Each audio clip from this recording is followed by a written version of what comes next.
morning. First, our main story this morning. Junior doctors at hospitals across England begin an all-out strike today, and for the first time in the history of the NHS will not provide emergency care. It is the fifth strike in a long-running dispute which began when talks about a new contract broke down in 2014. The government wants to increase staffing levels at the weekend, making changes to overtime and extra payments in return for a rise in basic pay. They say these changes will help move towards a 7-day-a-week NHS, but doctors say they're already working 7 days a week, and the new contract will mean working more hours for less money. They say that will compromise patient safety. Our health correspondent Dominic Hughes reports. Story there. That's very interesting, isn't it, Sam?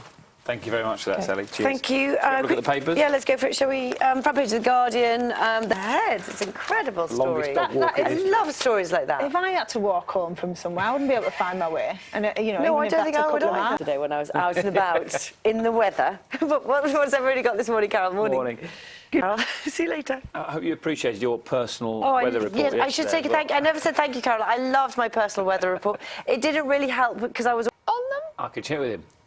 As you do. Well, yeah, are you friends with Mr. Hanks? No, I wouldn't put it that way. But I'm having. I'm interviewing coming days, but he's got a new film out. Right. So I'm going to go and have a chat with him today. So I'll put that very question to him. Yeah, Aston Villa. He was on Football Focus and he did all the predictions, and he actually knows his stuff. Wow. Yeah, he genuinely follows Aston Villa. I think he's friends with Randy Lerner, so that's where it goes back to. I will look forward to seeing that. Yes. Who knew? Not me. Yeah. Thanks, Al. 6:40 exactly. You're watching Breakfast from BBC News. Our main story is here this morning. Nice, Carol, though. Thank you very much. See you later. Thank you. 6:44. The inquest into the Hillsborough disaster have become the longest-running British legal history. But in a few hours' time, after hearing 2 years of evidence, the 9 jurors will return their conclusions. 96 Liverpool fans died at the stadium. See you later.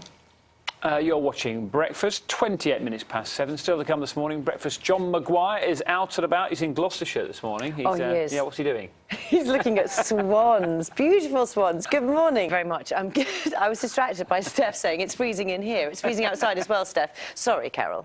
We were listening. Thank you. I've annoyed Carol now. Sorry, that's very bad of us.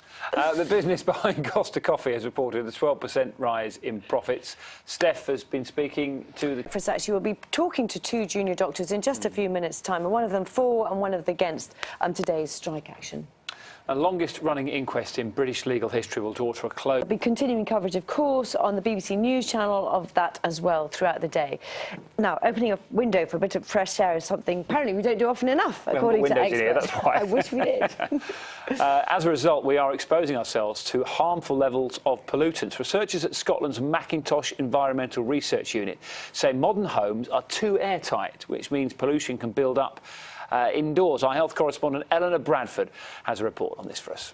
It's very interesting because there's been so many efforts, haven't there, to sort of make sure that our homes are airtight, to cut down on heating bills, but you're sort of talking about the opposite here, aren't you? I suppose people want sort of simple rules in some ways. Open the windows once a day, sleep with the window open, or is there something simple to say? Yeah. So the history behind it, can you take us back? Yes. We'll talk about what exactly you'll be doing, but it's a little-known story, but when you read into it, it's fascinating. So many people went to watch it. It's incredible. It's incredible. This